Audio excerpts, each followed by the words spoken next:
இடத்துல கதைக்க வேண்டும், எங்களுக்காக இந்த ஒரு ஒழுங்கை செய்யுங்கன்னு சொல்லி நாங்கள் இந்த இடத்துல கூட்டி வந்திருக்கிறோம். உண்மையிலேயே அவர்களை பொறுத்தவரை, வைத்தியர்களை பொறுத்தவரையில் இது 1000ல் ஒரு உயிராக அவர்கள் அசமந்த போக்காக விட்டிருக்கிறார்கள். ஆனால் எங்களுக்கு உண்மையிலேயே ரத்தம் கொதிக்கிறது. இன்றைக்கு இந்த பிள்ளைக்கு நடந்தது நாளைக்கு எங்களுக்கும் நடக்கும். இதில் அநேகர் நான் பேட்டி கொடுக்கணும் என்று முன்வைக்க வேளையில் அநேகர் சொல்லியிருக்கிறோம் என்னென்னு சொன்னால், நீ இதில் தலையிடாத, இதால் உனக்கும் இந்த பிள்ளைகளுக்கும் ஏதாவது நடக்கலாம் என்று அதுகள் பயந்துதான் இந்த இடத்துல கணக்க விஷயத்தை முன்வைக்காமல் போயிருக்கிறார்கள். இருந்தும் நான் தன்னிச்சையாக இதில் முன்வைக்கிற விடயம் என்னென்று சொன்னால், எனக்கு என்ன நடந்தாலும் அது பிரச்சனை இல்லை. இந்த அசமந்த போக்கு சிறு குழந்தைகளுக்கு இருக்கக்கூடாது. நான் ஒரு தாயாக இருந்து சொல்கிறேன், எந்த பிள்ளையை நான் வளர்க்குறேன், எப்படி அந்த பிள்ளையை எப்படி நான் எதிர்கால சந்ததியில் கொண்டு வரணும் என்ற ஒரு நோக்கத்தோடையும், அந்த பிள்ளையை இந்த நாட்டில் ஒரு நல்ல பிரஜையாக மாற்ற வேணும் என்ற நோக்கத்தோடையும் நான் வளர்க்குறேன். அதே போன்று ஒவ்வொரு தாய் தப்பனும் தங்களோட பிள்ளைகளை வளர்க்கைகள் ஒரு கனவோடு தான் வளர்ப்பினோம். அந்த கனவை இந்த மாஞ்சோலை ஹாஸ்பிட்டலில் நிர்வாகம் முறிச்சிட்டுது. இதில் படிப்பாளர் குறிப்பிட்டிருந்தார். அந்த அநேக இதில் கேள்வி கேட்ட வேளையிலே இந்த மருந்து இந்த விதத்தில் கொடுத்தது உங்களுக்கு தெரியுமா, இது உண்மையான்னு கேட்ட வேளையிலே படிப்பாளர் குறிப்பிட்டிருந்தார். அது பற்றிய விளக்கம் எனக்கு தெரியாதுன்னு சொல்லி, இந்த உயிரிழந்து இன்னைக்கு எத்தனை நாள், ஒரு கிழமையாகுது. படிப்பாளர் எப்படி இதை தெரியாதுன்னு சொல்லுவேன். இந்த விசாரணையை அவர் உள்ளுக்குள்ள மேற்கொண்டிருக்கலாம், நிர்வாகத்தை கூப்பிட்டு கதைச்சிருக்கலாம். எங்களுக்கு பதில் சொல்ல முடியாமல் அவர் போறார். சரியான பதில் இதில் கிடைக்க இல்லை எங்களுக்கு. நான் என்ன பொறுத்த வரைக்கும் இந்த டினோஜான்ற குழந்தை எந்த பிள்ளை, இந்த பிள்ளையை அடிப்படையாக வச்சுக்கொண்டு உண்மையிலேயே மனம் வருந்துறோம். கேள்விப்பட்ட உடனே எங்களுக்கு சரியான கவலை ஆயினது. அதை இதுக்காக வேண்டியே நான் மினைக்கட்டு வந்தனால் எங்களோட குடும்பத்திலையும் நாங்கள் பாதிக்கப்பட்ட நாங்கள் இந்த மாஞ்சோலை நிர்வாகத்தால். எந்த தம்பி 27 வயது தம்பி வலது கை அவன் தூக்க மாட்டான். இன்றைக்கு ஒரு வீதி விபத்தில் இங்கே வந்தது 3 மாசமா பிஓபி போட்டிருந்தது. அவங்க சொன்னவங்க கை முறிஞ்சிருக்குன்னு சொல்லி, ஆனால் முறியில தம்பிக்கு கழுத்திலிருந்து வர நரம் மறந்தது. அந்த நரம் மறந்திருந்ததை அவையில் கண்டுபிடிக்காமல் முறிவுன்னு சொல்லி 3 மாதமா பிஓபி போட்டு கொண்டிருந்து 7 கடைசியில் பிள்ளைங்க கை பாரிசவாதம் மாதிரி வந்துட்டுது. நாங்கள் வவுனியா அபிசா ஹாஸ்பிட்டலில் கொண்டு போய் ஒரு நாள் எலும்பு முறிவு டாக்டர்கிட்ட காட்டினாங்க. ஒரு நாள் எலும்பு முறிவு டாக்டர்கிட்ட காட்டின உடனே 2500 ரூபா காசு கட்டி ஒரு நாள் காட்டின உடனே அந்த டாக்டர் கையை பிடிச்சி பார்த்துட்டு சொல்றார், இது எலும்பு பிரச்சனை இல்லை, நரம்பு பிரச்சனை. அப்பயே 3 மாசமா இங்க இருந்த எலும்பு முறிவு டாக்டர்மாருக்கு தெரியாது இது நரம்பு பிரச்சனைன்னு சொல்லி. இன்னைக்கு அந்த பிள்ளை சாப்பிட மாட்டேது வலது கையால. ஒரு வாழ்க்கை இல்லாம இருக்குது அந்த பிள்ளை. 27 வயது ஆம்பளை பிள்ளை வாழ்க்கை இல்லாம இருக்குது. திரும்ப நரம்பு டாக்டர்கிட்ட உடனே எழுதி தந்தார், நீங்க லேட் ஆயிட்டீங்க, கொண்டு போய் நரம்பு டாக்டர்கிட்ட பாருங்க. வவுனியாவில் நரம்பு டாக்டர்கிட்ட கொண்டு காட்டினாங்க. எல்லா டாக்குமெண்ட்ஸும் இருக்குது. கொண்டே காட்டின இடத்த அவ அமர்த்தி பார்த்துட்டு சொன்னா, டூ லேட் ஆயிட்டுது, நீங்கள் ஆப்ரேஷனுக்காக வேண்டி வெளியில் தான் போகணும்னு சொல்லி. கழுத்திலிருந்து வர நரம்பு முழங்கை வரைக்கும் அந்த நரம்பு அழுகிட்டுது. பிரைவேட் ஹாஸ்பிட்டலில் தான் கொண்டு சேர்ந்தாங்க. அப்பவும் நான் ஆர்ப்பாட்டம் செய்ய வழிக்கிட என்ற அம்மாவை இந்த ஹாஸ்பிட்டல் நிர்வாகம் கூப்பிட்டு கதைச்சது. ஆர்ப்பாட்டம் செய்ய வேண்டாம், நாங்கள் என்னென்னாலும் செய்து பார்க்குறோம்னு சொல்லி. ஆனால் ஒன்றும் செய்ய இல்லை. அம்மா இந்த வேண்டுகோளுக்கு நான் விட்டேனா. ஆனால் இந்த பிள்ளைங்க இழப்பு எனக்கு ஒரு உண்மையான ஒரு வரப்பிரசாதமாக இருக்கிறது. வருந்துறேன்.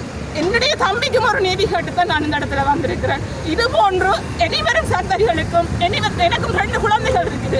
இந்த மாஞ்சோலை ஹாஸ்பிட்டலுக்கு கொண்டு வர எனக்கு உண்மையாவே பயமா இருக்குது. ஏனென்றால் இனி என்ன நடக்கும் எனக்கு தெரியாம இருக்குது. ஹாஸ்பிட்டல் வழியா உள்ளூருக்குள்ள இருக்கிற மிட்வாய்மாரை விட்டு கிடக்குது சிங்கள பிள்ளைகளை. சின்ன குழந்தைகளுக்காண்டி பராமரிக்கிறதுக்கு சிங்கள பிள்ளைகளை விட்டு கிடக்கு.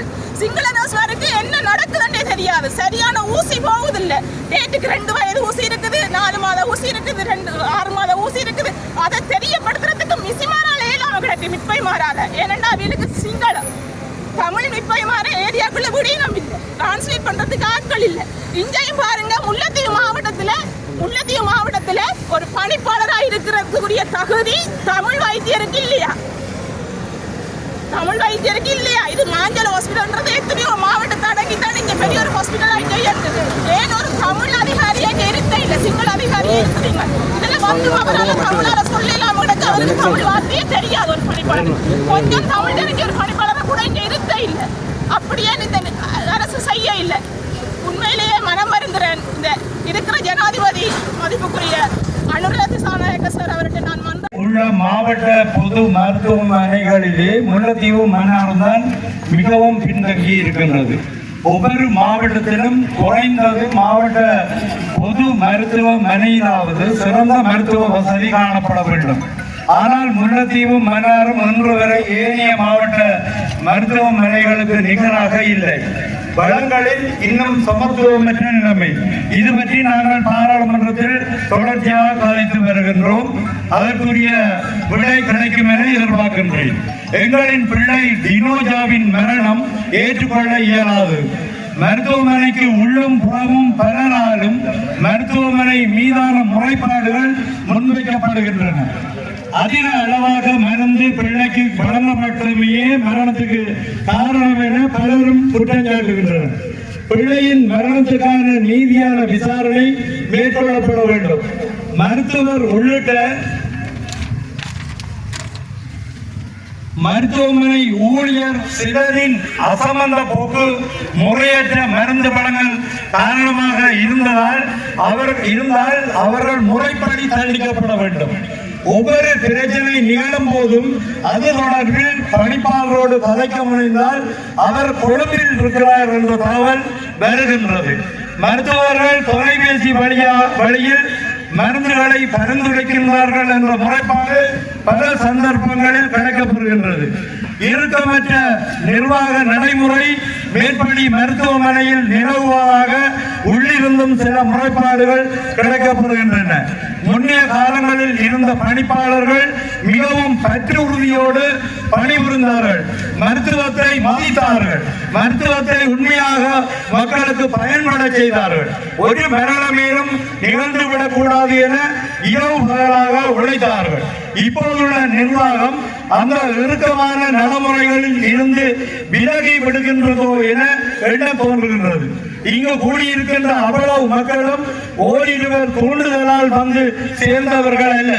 ஒவ்வொரு சந்தர்ப்பத்தின் போதும் அசமந்த போக்கோடு மருத்துவ சேவை வழங்கப்படுவதில் அனுபவப்பட்டு இந்த பிள்ளையின் மரணத்திலும் அத்தகைய பிழை ஏற்பட்டிருக்கும் என்று ஆழமாக நம்புகின்றார்கள். அரசு இதில் உடனடியாக தலையிட்டு நீதியான விசாரணை நடைபெற வழிபட வேண்டும். தவறு இழைத்தவர்கள் தண்டிக்கப்பட வேண்டும். உணவு ஒவ்வாமையால் ஒரு மரணம் சம்பவிக்கின்றது என்பதை எங்கள் அனைவராலும் ஏற்றுக்கொள்ள முடியவில்லை. இவர்களுடைய தவறுகள் தான் காரணம். வீட்டில் இருந்தும் விடுதியில் இருந்தும் தொலைபேசி வழியில் மருத்துவம் பார்ப்பது இங்கு அதிகரித்திருப்பதாக மக்கள் முறையிடுகின்றனர். ஒன்றை யோசிங்கோ, இங்க குணமாக வேண்டும் என்றுதான் மக்கள் வருகின்றார்கள். வைத்தியசாலைக்கு குணமாக போகணும் என்ற நிலையில் வருவதில்லை. ஆகவே தயவு செய்து இதற்கு நான் சம்பந்தப்பட்ட துறைகளுக்கு நான் கொண்டு செல்வேன். என்னிடம் தரப்படும் அமைச்சர்கள் நிச்சயமாக என்னுடைய கருத்துகள் இது சம்பந்தமாக பாராளுமன்றத்திலும் நிச்சயமாக ஒழிக்கும். ஆனால் அவர்கள் நீதியான விசாரணை ஒன்றை செய்து எங்களுக்கு இதுக்கு நியாயம் கிடைக்க வேண்டும். இவ்வளவு சிரமம் நான் ஏற்கனவே குறிப்பிட்டது போல அங்க கூட்டி சேர்த்து வந்ததில்லை. ஒவ்வொருவரும் பயப்படுகின்றார்கள். இப்ப நான் அன்னைக்கு கூட்டத்தில் கூட சொன்னேன், அந்த மக்கள் அவ்வளவு பேரும் மாறது வாங்கி உள்ள அதுக்காக நாங்கள் வைத்தியர்கள் எல்லாரையும் குறை சொல்லவில்லை. 1-2 பேர் கொலைபடுறதால இந்த காட்டு அப்படியே செய்திருக்கிறது.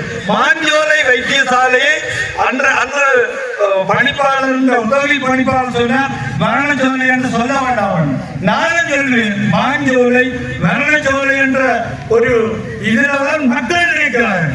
தயவு செய்து ஒரு நீதியான விசாரணை இவர்களால் கிடைக்காது. எங்களுக்கு தெரியும், எல்லாரும் ஒரு வைத்தியரை காப்பாற்ற வேண்டும் என்ற நோக்கத்தோடு மாறி மாறி செயல்படுவதாக எங்களுக்கு தகவல் கிடைக்கின்றது. சொல்ல போனால் சிக்கல் எங்களுக்கு வைத்தியசாலை நிர்வாகத்திலேயே இருக்கிறார்களே எனக்கு தகவல் சொன்னது, பேர் சொல்ல விரும்பவில்லை. அப்படியாக இந்த வைத்தியசாலையின் கட்டுப்பாடு பணிப்பாளர் இங்க இருக்கணுமா தவிர தன் வீட்டில் இருக்கிற பணிப்பாளர் இங்க பணிப்பாளர் ஆஸ்பத்திரியில அல்லது குவார்டர்ஸ்ல அதுல இருக்கக்கூடிய மாதிரி பார்க்கணும்.